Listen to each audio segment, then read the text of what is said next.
Okay, we're going to be doing this entity relationship diagram that captures all this information. Now, this is just the first step. Normally, this is not what you're going to get when you're going to be designing an entity relationship diagram, because you need a lot of more information about, okay, this is not only like these 8 attributes that you're going to have, you might have more than that, and plus you need to have what kind of relationships are there between the different things. So you definitely have more data, and actually the more data you have, the longer the text that describes the requirements, the easier for you is to analyze. But the smallest set of requirements that is given to you gives you a much higher work in terms of trying to guess what is going to be the relationship, how these are working together, and sometimes you don't know. They have different options. Is it like this or like that? And you have to make some choices. And this is actually what happens when you have less requirements. So anyways, my point is, this is just a starter to get you used on how to get these models. So one of the first steps is to be able to group together attributes into entities. And how do you group them together? Based on if they are related to each other, then you group them. By related to each other, I mean strongly related to each other, not just vaguely related to each other. Or they can be related because they are related to something that relates them. So let me show you what I mean. Now you can see, for example, these are the attributes that we have, and we would like to group them into entities. So these attributes are product ID, invoice ID, product name, product quantity, customer name, customer phone number, invoice date, product price. And I scrambled them, so you just have to basically group them based on what they are. So this is all, for example, about the product. All about the product. This is all about an invoice, and this is all about a customer. So that's what we're going to be doing. So we have like these 3 entities, these 3 groups, which should be product, invoice, customer. And these are the entities, and this is how you generally group them together based on what they relate to. So let's go back here and create those 3 entities. I don't have the shape. Let's just click on it and wait for it to show. UML, entity relationship, close, and we have this first entity, which is, we said, product. And I'm going to make it smaller. Copy and paste.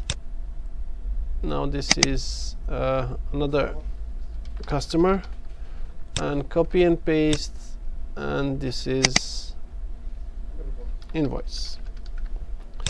So I'm going to space them out because each one of them will have some attributes, and let's put some attributes. Now there was a question, do I have some multi-valid attributes? Means, okay, hold on, I just need to do something else. Maybe check this out so I can go like this.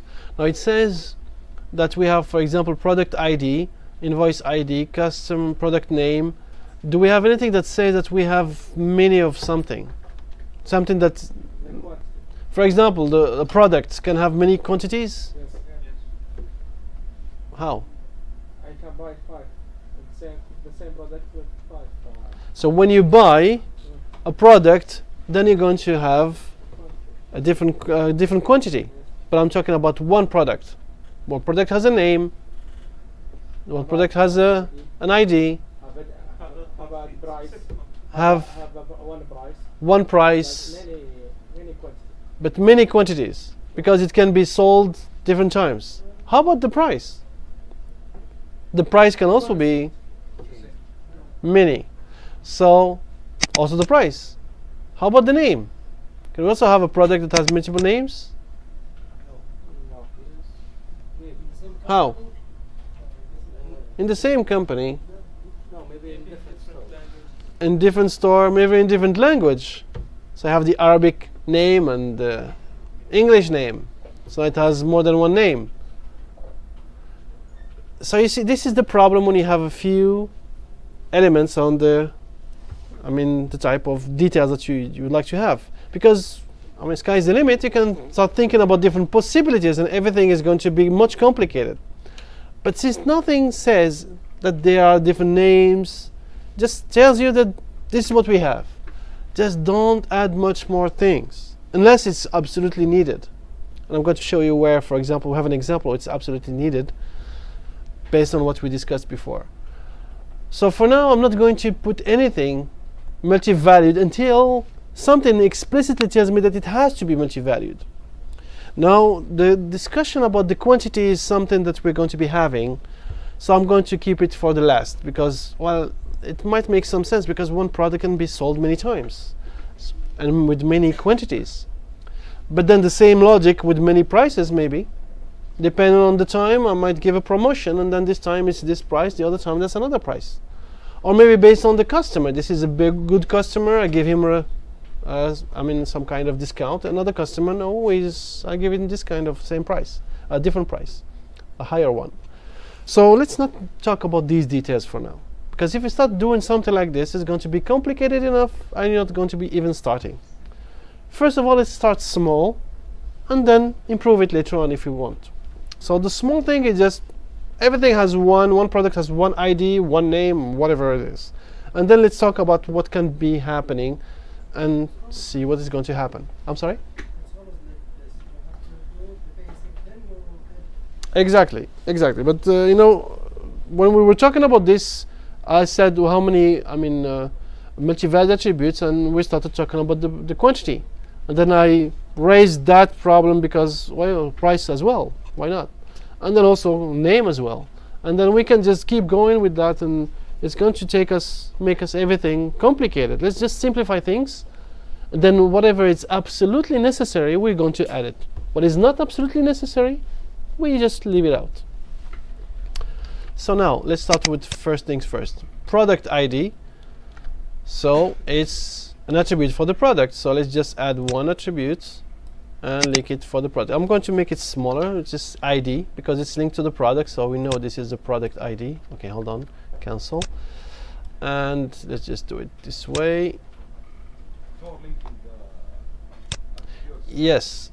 Before linking them, well, normally this shows up as the endpoint to be an arrow.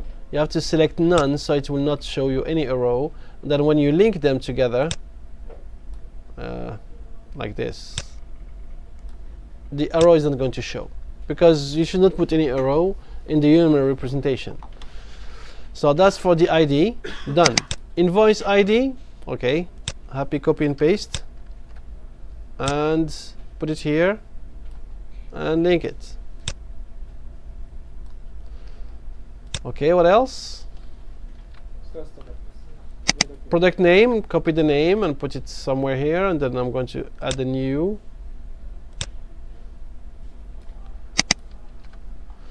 I'm just doing this so I don't forget anything. That's why I'm just going by the list. So this is the product name and link it. Copy, paste, and we have another name of the customer. Maybe I went too fast on this one because I jumped around. But let's say quantity for the product.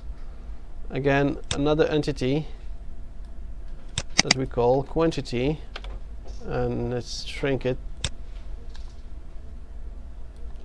and link it. Yes.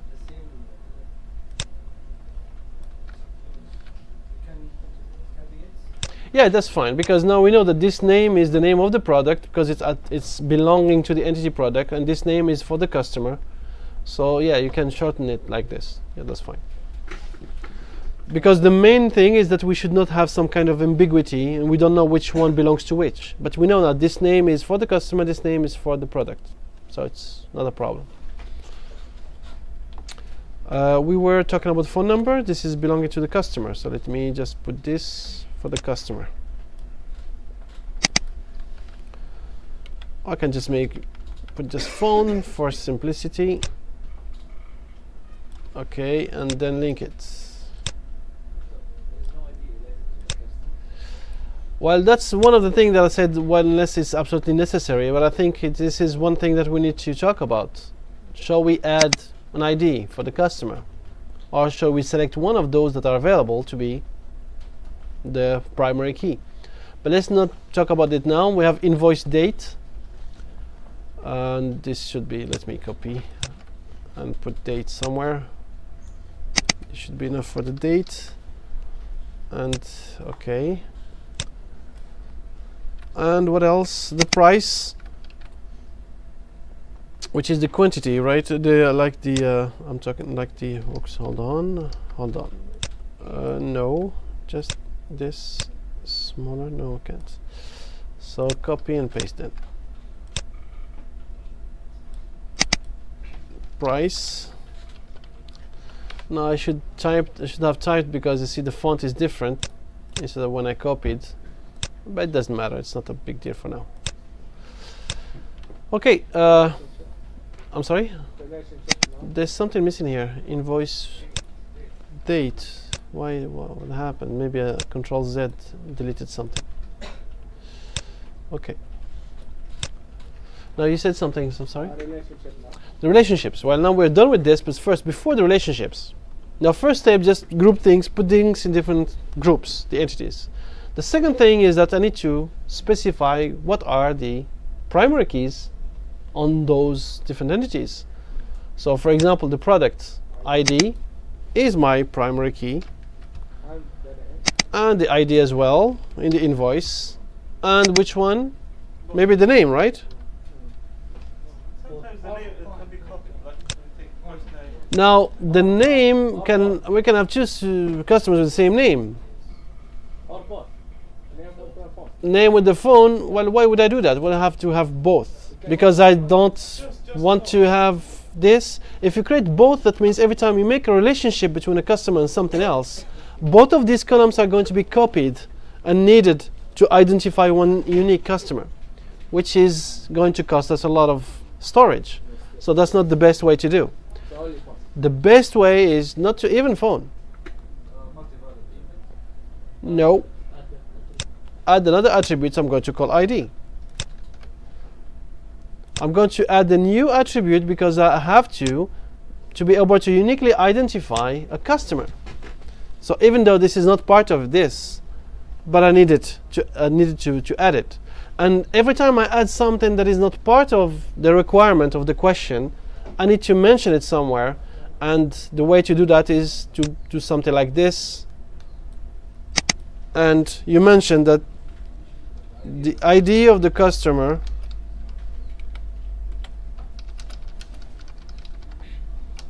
is needed to uniquely identify a customer.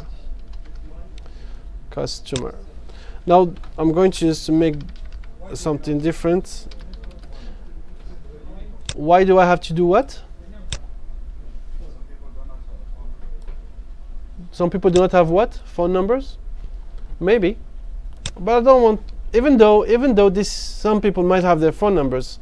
Generally the phone number, as I mentioned, is generally probably something stored not as a string, not as an int, as a string, as a text. Texts are not good for being primary keys because they take more space. So if I have this to be a number, that will make it even less costlier in terms of the storage. It will take storage, but much less than the other one. Why? Because the ID, for example, of a customer in any company, how many customers as a maximum they might have? 1 million? Billion? Mashallah, you're creating this. So you're creating this for Apple? That's what I'm trying to say. I mean, it depends. You have to analyze the situation. If you're creating this for Apple, then 1 billion, it's even more convincing not to use a string, because every character in a string is at least 16 bits. 8 bits at least, 16 bits normally. So 16 bits for one character. So if you have a name as our phone number that has 10 digits plus some spaces if you put in them, and the parentheses is to represent maybe the country code or something, now that's a lot of characters. So each one multiplied by 16 bits is going to give you how many IDs? One ID is maybe 16 bits for the ID, a number. Or maybe let's make it 32 or 64. Fine. The ID as an int, 64 bits, you're going to be able to have your billions for Apple.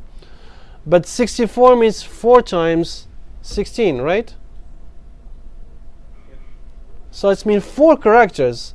If you have less than 4 characters in the phone number or the name, that's fine, don't use the ID.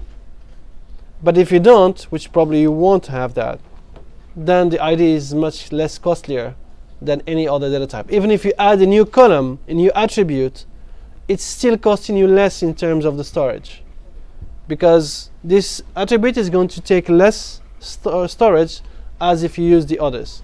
Why? Because if you remember, every time we have this, let's see if I can just show you this.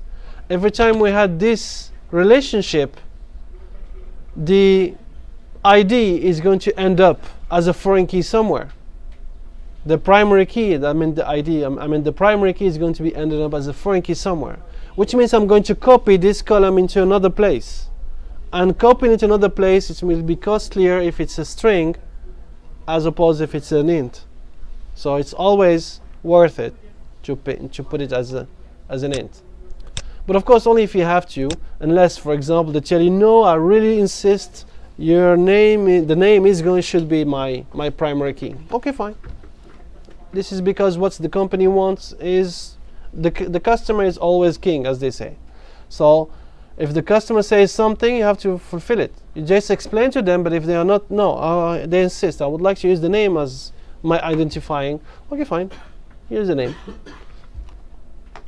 But generally this is what happens. And this note here means that every time you add something that was not mentioned in the question or the requirements in general, you have to mention it. So you keep track of what you added. And also, these things that you should normally, confirm with those who gave you those requirements. Maybe you're assuming something that is wrong. So I assume that they need the ID. That they tell you, no, we really don't want to use the ID. The ID is going to be confusing for us. We use the ID only for the product and the invoice. No, whatever. Okay, fine. So they're the boss. They decide what they want. So they always have to confirm with them. And sometimes you get this type of feedback that you don't really understand because of your computer science background. You think it makes sense to have an ID. That's the best thing to do. But for them, they look at them from another perspective, from their own perspective, and they see that, okay, that's another thing that I need to think about. No, I don't want to see that. Sometimes what you end up doing is that internally you will use the ID, but you will never show it to the user. So the user will never see that there's an ID, and then there is an ID, but only the developers, the programmers, are going to be able to see it. That's something that happens. If you remember, I don't know if you're old enough to have experience or used the old SIS system that we had. No. So since you started, you have this educate, right? All of you? Well, in the old one, the sequence number was never appearing. In our timetables, the sequence number was never shown. And then when we looked at it, we found it is disturbing. And basically, who needs it? Do you need it? Not really, because you have the section. Normally, this is what identifies the, I don't know if you know what I'm talking about. But I don't have my timetable. Do I have? Did I attach it? I probably attached it on the website. Let's see if I did. I think I did. And no, I didn't. Okay, fine. I'm going to show you the old one. And this old one will show you something. This is 1391, so it doesn't matter. But I want to show you something here. Well, that's not the best example because it's a lot of confusion. But look at this sequence number. We don't really need it. Because what we'd like to know, for example, if we look at this here. Now this is the practical of which theory? For you to know, you need to have a look at this section. 30. Find the other one. Oh, 301. So this is the theory. This is the practical. So if you register in a section, you're going to see that this is the timing for this. And this is the timing for the practical part. For that same course, same section. So what's this extra number is doing? Adding more things to you to understand. Did you use it?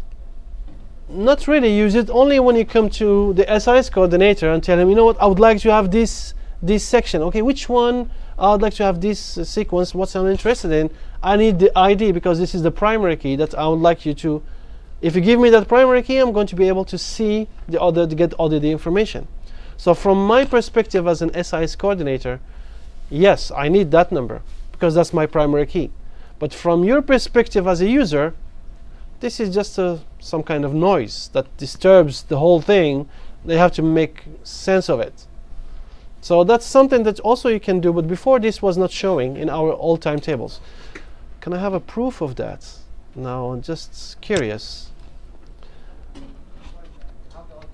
No, the oldest timetable. If I can find, maybe I deleted it because of we did not have much space left, so I deleted it. But I can find it somewhere else. I just want to show you, just so you can have this curiosity to compare. Or this is going to confirm that I'm really getting old, and it's going to show that I forgot that it was already there since the beginning, and then I was not seeing it. I think semesters, if I go to an older semester, C321, this is way too old. Let's say 341 maybe. But it's going to take ages before it shows up. Okay, close. Do I have the timetable somewhere? Timetable. Now 341, I think it's going to be enough for us to see it. I hope. If not, then okay. Yes. So as you can see, this is a timetable that shows the section. Do you see any other number? So I just see the section number, how many credits, is it a theory or practical, and that's it. Now you have on top of this another number that I just closed already. That's the other number next to the section, that this is the sequence, which is, what's the point of this? For you, it doesn't mean anything. It doesn't help give you any extra information. For you as a student who is using this just to know what are your courses and when you have them, which section you're in. This is some extra information that you were not seeing. So this was hidden. It was there on the database because they merged when they did this Educate. They just copied whatever was in the old database and copied in the new database. So this was there, hidden, and you can also do the same. Because it makes sense to have a primary key that is a number instead of a text. It always makes sense to have a primary key that is a number. So, anyways, that's a lot of talk for this ID. Okay, we can close this, and we can go back to here. But so these are called assumptions, and every time you have an assumption, you have something that is not mentioned somewhere. Just take note of it and remember it. So these are your assumptions, and can I just make it a line left? Do we what? Well, it doesn't have to, no. This is just going to make it even more complex.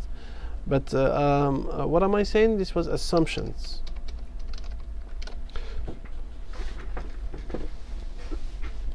Okay, and so you can add all these assumptions in some form like this, just to take notes of that. Now, inshallah, we're ready. Let's go back to where we were. Yes. So we're ready to make sure that, okay, we had all our 8, now we have 9. So it's 4 plus 3, that's 7, plus 2, that's 9, because we added a new one. And now we need to put relationships. We'll talk later on about this quantity and price, but let's put the relationships first. Yes?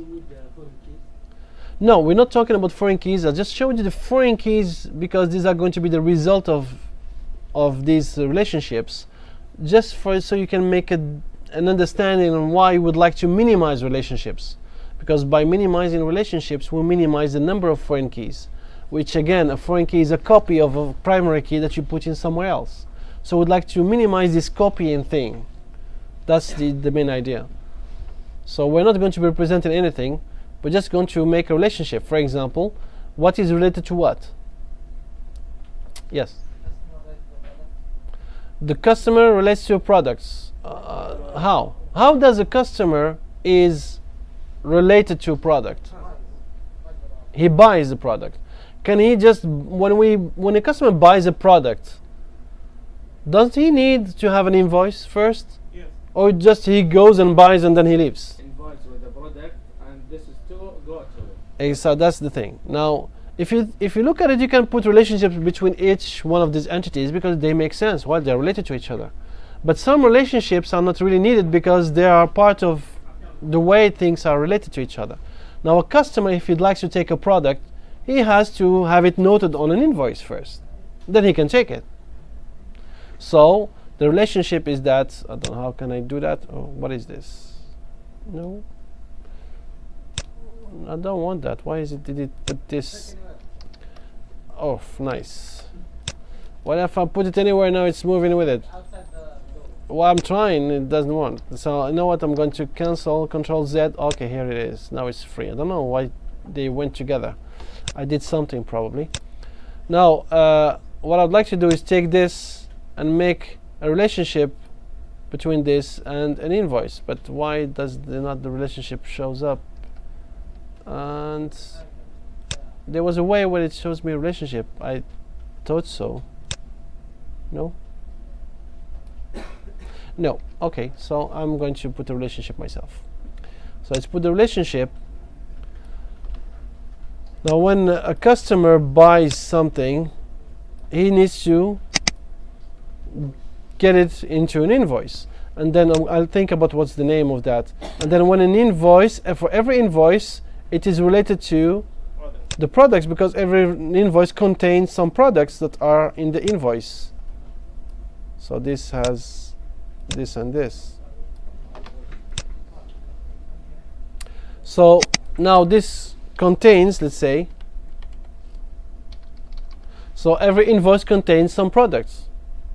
And when a customer wants to buy a product, he needs to get an invoice or needs an invoice, get an invoice or whatever. So he cannot just go and buy the product. Now you can make sense and add a relationship between a customer and product. It makes sense. Well, a customer, he buys a product at the end of the day. But by taking an invoice that contains what are the products and their prices and everything, then we don't need to have an extra relationship. So these two are enough to get what we need. And what you can do, first of all, you can put all your relationships that you think make sense, and then you can see, can I get rid of some of them, or they are absolutely necessary? For example, if I had a relationship between customer and product, and then I can say, okay, can I remove relationship between product and invoice? No, I can't, because every invoice needs to know what needs to show what is inside of it, what are the products that are in it. Okay, then can I get rid of a customer is associated to an invoice? No, this is how I know that these products that are in an invoice associate to whom. Now then, customer and product, can I remove them? Well, yes, because since they are in an invoice already, I can get the information that which products this customer took. So don't look at these relationships that are just between only the two and they stop there. Now this relationship can allow me to travel between one entity to another, which is also something that you need to realize. So I'm not going to put between the product and the customer because of this redundancy. I don't need it. The information that I have here is enough. Can you connect to a relationship? You can't go from customer to product from this two relationship. From product to customer, like what? Yeah, this arrow. Another one? No. Between two relationships. From content. Oh, no. You cannot. Oh, no. You cannot have a relationship with a relationship. You can't have like something like this. Like a product maybe go to invoice and maybe No. go to. No. If you want maybe, then you have another relationship with this. For example, you put another one. Because if you want them to be more, then you have more. But that's what's important to realize, and this is good that you ask, because in the past I remember there was some mistakes in the drawing of some students because they related relationships to each other. That's not possible. That's a mistake. We don't ever do that. Yes. Can I put just one relationship between these three? Yes, you can. In some cases, we might have one relationship that joins all the three of them, like to do something like this. Yes, yes. That's possible. But in this case, it doesn't. It's not required. Because if you do something like this, that means two of them cannot be connected. They have to, all the three of them, be together so they can connect to each other. That's what you put three of them to connect to each other. It does not mean that two can be connected and the other one is optional or something like that. It's mandatory that all the three are together. Same thing as this mandatory that all the two are together. Yes. About the names in the relationships. It's flexible, put anything you want, but as long as it is a verb, not a noun. Because nouns are meant for entities. And these relationships convey actions. So that's why they have to be verbs. And verbs are what convey actions. I'm sorry?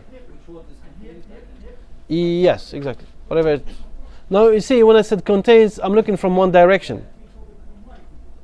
An invoice contains products, and the product is contained in an invoice. But I'm just putting something that gives a meaning based on one direction. It can also mean something else from the other direction. Yes. So ID don't appear to the customer because No, we don't care. We don't talk about appear. No, we're not using the user interface. I was just telling you that. I was just telling you that just to as some kind of extra information, but it's not related to this diagram. To this diagram, we don't talk about what is going to show to the user or not. We talk about only what's in the database, what the database is going to be. Yeah, that's it. and ID to save store. Yeah. Now for us, we need ID to be able to have to uniquely identify a customer, and we chose ID over name because ID is a number, as opposed to name, which is a text. Yes. But the graphical user interface, how it will look like, we don't talk about it. But I was just saying, you can have something that is in the database, but it's not going to show up. That's why I gave that example. And that's a nice view of two Khalids either looking on their phone or maybe on their phone, or maybe look at the palm of their hand and see something. Because sometimes I talk to someone, it tells me, no, it's not my phone. And just look at the keyboard for whatever reason. I don't know where it was, daydreaming somewhere. Yeah, making relationships and entities. And yeah. So anyways, that's what I was expecting to do. Now I'd like to give you some new information. And I would like you to open your eyes and ears, because this is something that can be confusing. Now, how do I know where are the foreign key going?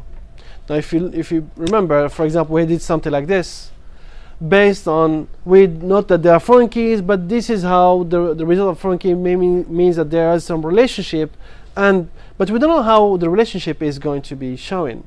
Now, maybe I should have had the diagram, I mean the data, but I'm going to use it maybe in here. But before that talk, let me go back here. Before talking about how do I know which foreign key is going to be used, I remember that we didn't finish the talk about the quantity. I said we'll talk about it later. Now, this quantity has a meaning if I put it here. What is the meaning? It's not the meaning that you think now. This is the quantity of a product in stock.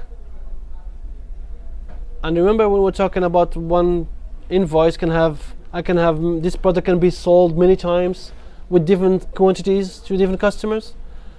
At this time, we're not capturing this information. Why? Well, because now every product has one ID, one name, one quantity, and one price, which gives you that when you make this relationship, I'm going to relate an invoice to an ID. And that ID has one name, one quantity, one price. And this quantity here represents the quantity in stock. Because same thing, this product has one name, that's his name. That's the name of the product. Has one price, That means I cannot sell with different prices because this information is not here. Just says this is the usual price, for example. Now, how can I capture the information that when an invoice has a product, I would like to know what's the quantity of that product in that invoice. So there are two quantities now. There's the quantity of the product in stock and how many of that product I sold to that customer. So I need another quantity. Or I don't care about this being in stock or not. I just would like to know how many did I sell in this invoice. So it's not a quantity of a product. It's a quantity of a product in an invoice. And now let me show you what this is should have been. And if I can, this should have been like this. But you haven't seen it before. This is an attribute of a relationship. How come is that possible? We have not seen that before. Well, that's why you're here. That's why you should not be absent, because sometimes you're going to learn something new. This means when I put something, and there are some situations where I will have to put something in a relationship because it does not belong to the product or to the invoice individually. But wherever there is a product inside of an invoice, I need some extra information to remember. What's the quantity? And that's what this means. And that's how I represent it. Same thing for the price. It's also part of the relationship. So that means when a product is related to an invoice, I will know what's the price and what's the quantity. Now let me... It's not constant, you mean? It's not what? Not constant, maybe every time it's changing. It changes every time there's a product. How it change the price? Let me show you. How many? Now, by putting it this way, I make the price change for every, I mean, not all the time. It can change for every invoice. Let me just look for my paint. This is my board, my drawing board that I'm going to use here. Now what I'm going to do, I'm going to draw the result of this, okay, in terms of tables in the database. How this model is going to translate as a database, so you have an idea about what are the different things that are going to, what are the different options and what's their effect. Now I have a product, which means I have, let's say this is table product. Okay, let's just be, so my table product, okay, I'm just not going to tap a lot of things. So the product has an ID, which is the primary key, and the name. ID 1, 2, 3, and so on. We just name A, B, C, whatever, we don't care. Now I have another one, which is the invoice, that has an ID and date. And this is an invoice that has an ID. So I'm going to represent this as an invoice. This is the ID of the invoice. Okay, and this is the name. So I have invoice number 1, 2, 3, so on, etc. Now this relationship is going to result in a new table that, let's call it, contains. In that new table, I'm going to have as a foreign key the ID of the product, I'm going to call IP. The ID of the invoice, II, or maybe it's, you know, I'm going to call this the I and this the P, the other one the I. The first one is the ID of the invoice, the ID of the product, and then because this is part of the relationship, I'll have the quantity and I'll have the price. Which means now, in the invoice number 1, I can have product number 1, 10 of it, at the price of 5. In the invoice number 1 again, I have another product, which is product number 3.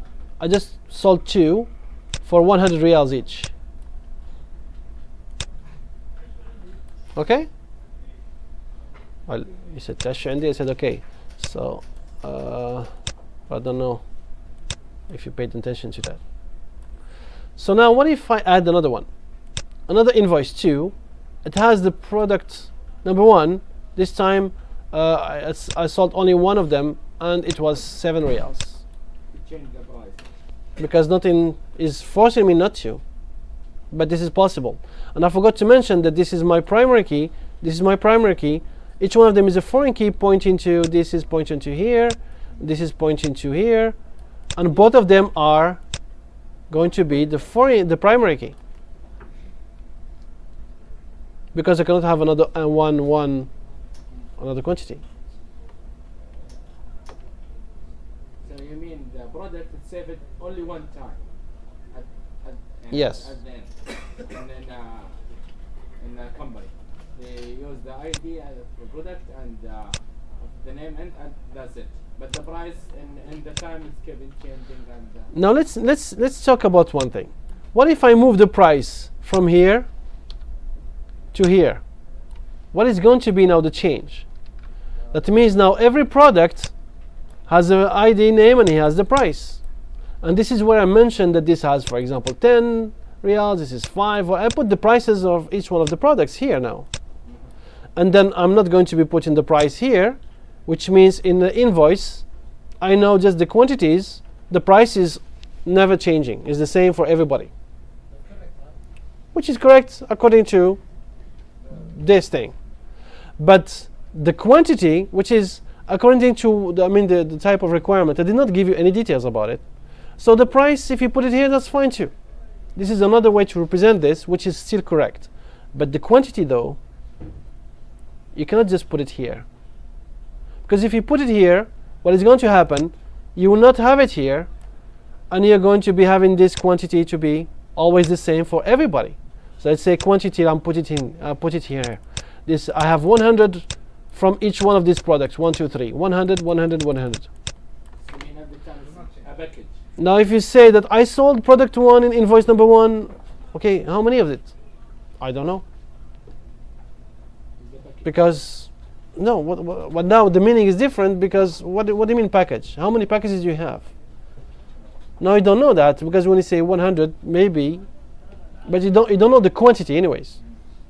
What if someone bought 2 packages? You cannot store that anywhere.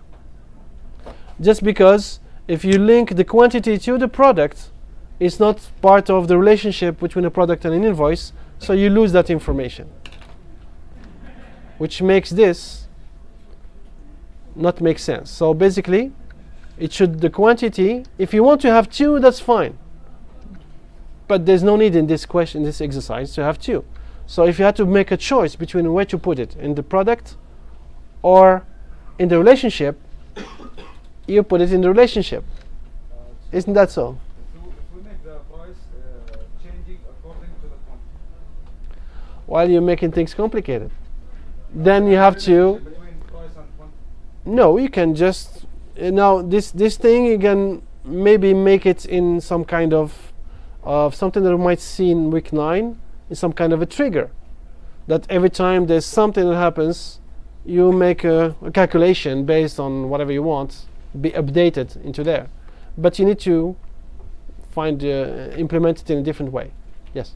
Can we do the same thing, but with the quantity, like we do after specification? Can we do the same thing for the quantity? Same thing then what? We link the quantity, The quantity with the product, with the product. and every time you take, you make the relation with the So what you say, what you mean is that you want us to take this quantity and put it in the product. in the product. Yeah. Okay? When we take a product, we conduct the amount of quantity and But where do you store it? No, you're not. No, it makes sense, but you're not going to be able to remember. Now, say you did this. Once you run you give the information. You have how many quantities you sold, but then did you store it somewhere? So, for example, after a year or so, you would like to see. Okay, let's bring the invoice number 25. How many of that product did we sell? Well, I don't know. We just know that we sold this product because I know that at this invoice number 25, there were these products that we sold. But which quantities? Well, we don't know. We don't save that information. That's the problem. So this is absolutely necessary that the quantity here should stay here in the relationship, because it depends on when you have an when you link together a product in an invoice, you need this information. How many did you put in that invoice? You cannot just put it somewhere else. You lose that information, which will make your system not be capturing the required information. Yes. Can be, for example, the quantity, another quantity be in the product. Because You can for have example, you can have another quantity. a water have only one bottle, and maybe another one package have You, 12 bottles. you can have another Or quantity, whatever, but it's another type of information that you're storing. Now this one stores how many of the product you put into an invoice, and you need that information here. So this is how I understand this. Which one? This one, this product quantity. Isn't it? This is not just the product quantity in terms of like properties of a product, but the product quantity when it is sold into an invoice. But nothing is clear here. You had to come up by your on your own. Yes. So we are keeping track of the quantity that is sold to the invoice. Right? Yes. Don't we need another quantity that is contained in stock already? It might be better, but do we have to? Maybe Maybe somebody doesn't care.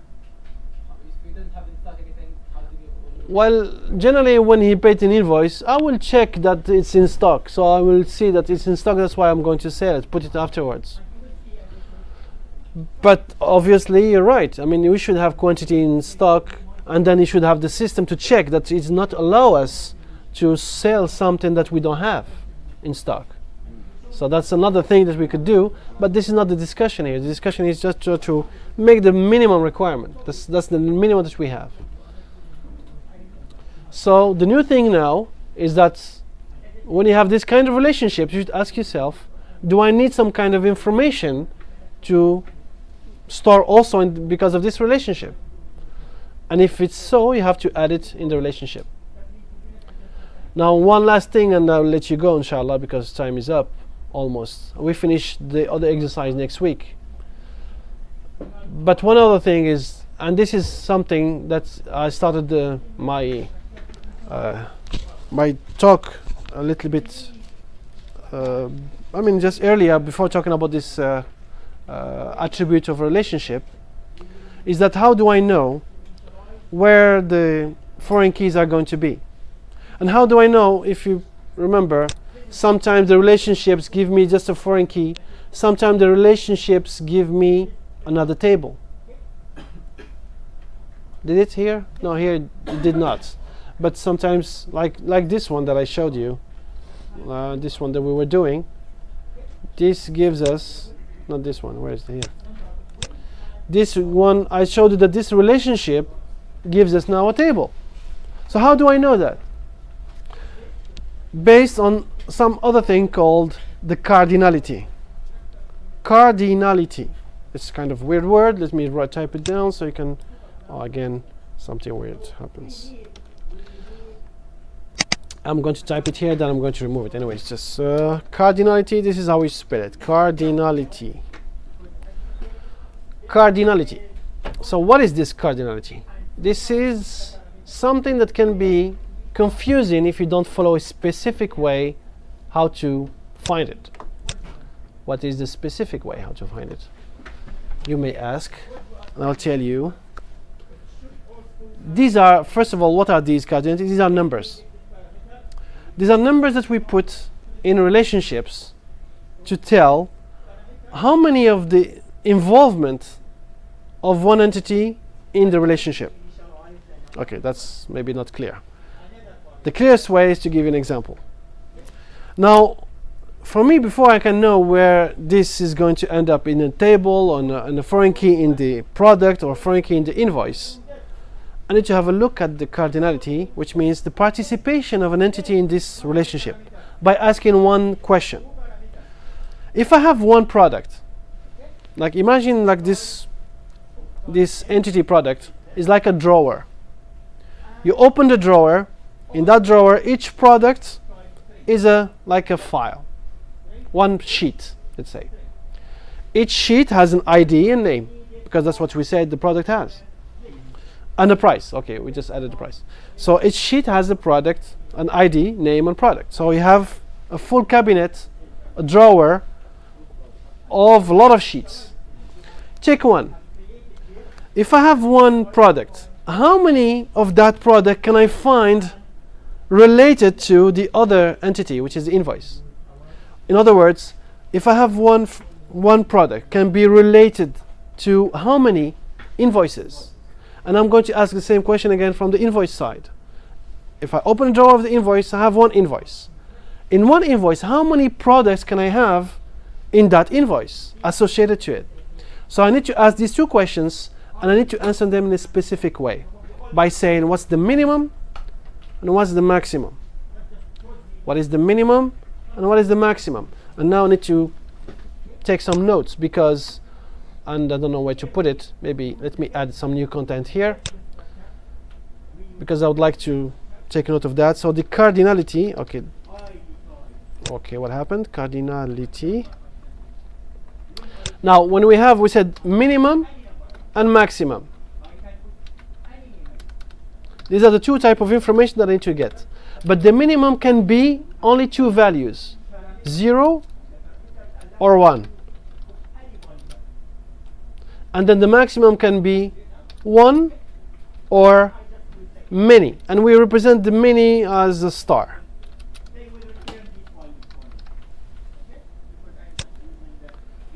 So that's what I'm going to use every time to represent that. And how to represent it, I'm going to show inshallah.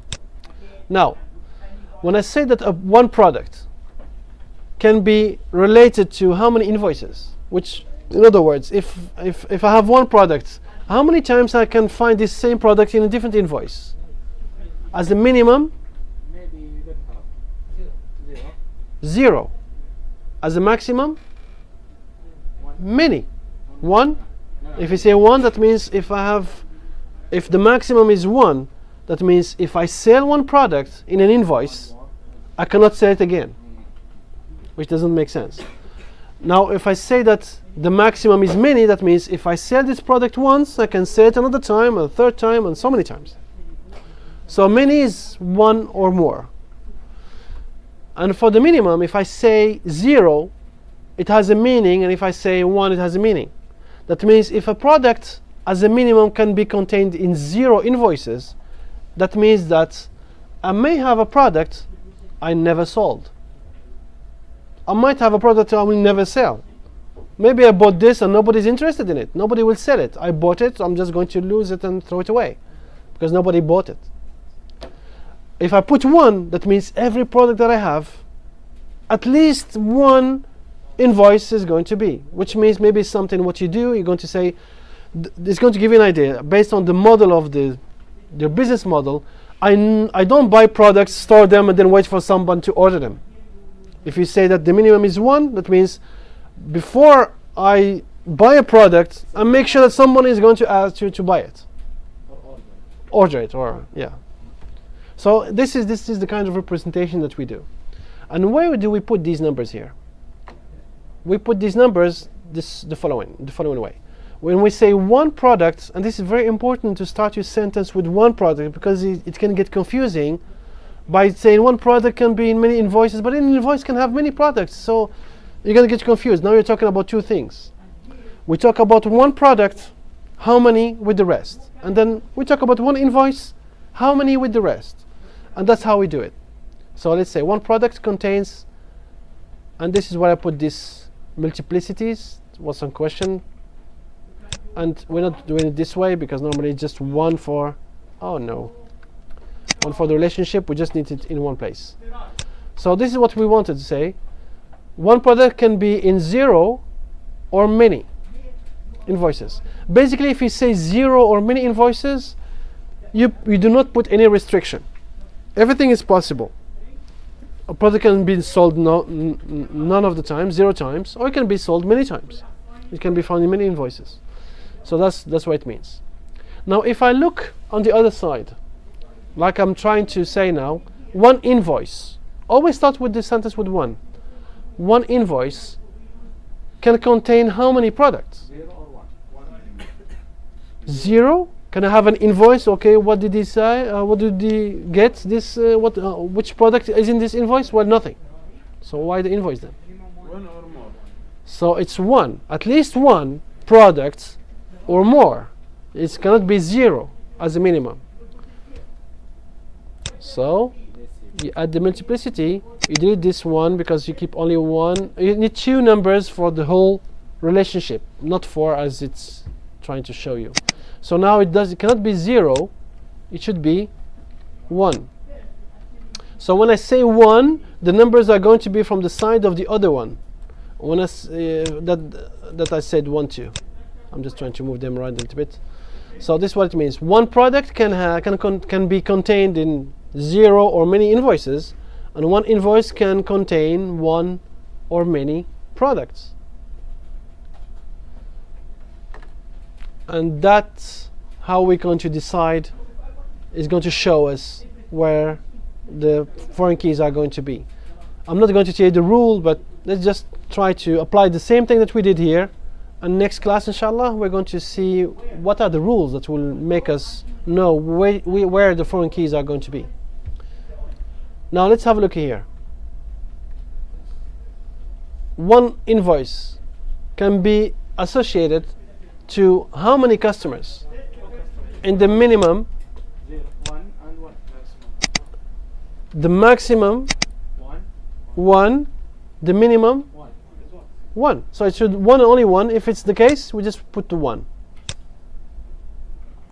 So 1 as the minimum, 1 as the maximum is represented like this. And one customer can have how many invoices? No, 1 or many. Well, he can have one or many invoices. Today he has an invoice, tomorrow he comes, he has another invoice. 2 days later, another invoice. So it's the same customer. How many invoices is he related to? He can be associated to many invoices. So as a maximum. As a minimum, now if I say 1, that means it's a customer, he should have already have an invoice. That's why he's a customer anyways. If I say 0, it means I'm going to enter some names of people that are maybe potential customers, but not all of them are going to buy things from us. But that's really unlikely. So generally how it works is just a customer comes, you enter him, and then you sell something to him.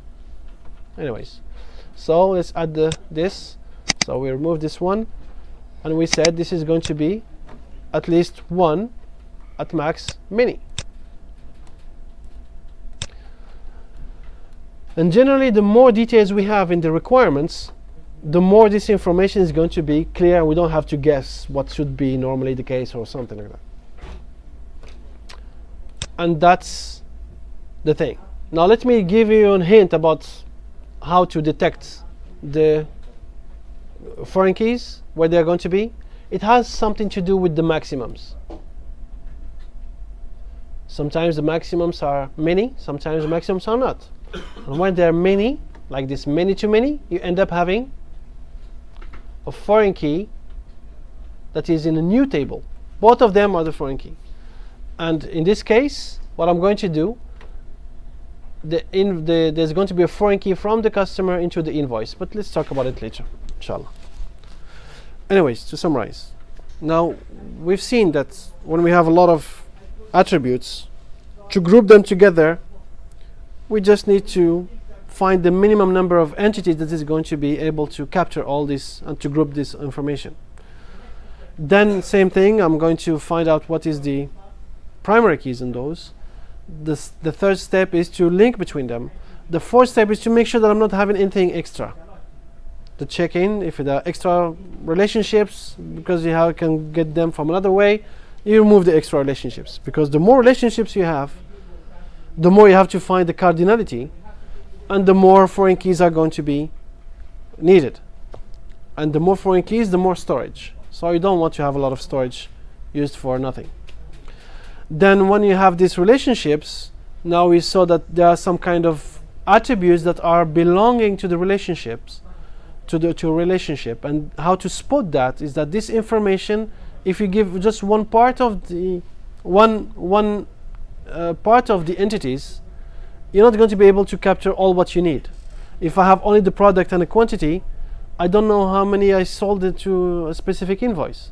If I have only an invoice, I have quantity, now the meaning is going to be different. Now if a quantity was inside the invoice, it will mean that if an invoice has 5 products, each product has a different quantity. Now this is the total of all quantities among all these products. So the meaning might be different.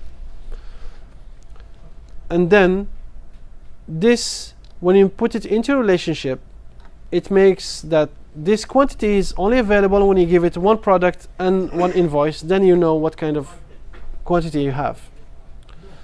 Then the last part is when you put the relationships, you put the cardinality, which is putting how many each entity is participating in this relationship. So that's what we're going to be doing next week, inshallah. We're going to be doing more of those, and well, it's a little bit fun and headache at the same time, but that's life. That's life. I hope you enjoyed this this exercise. Now let's stop this video here. Any questions or?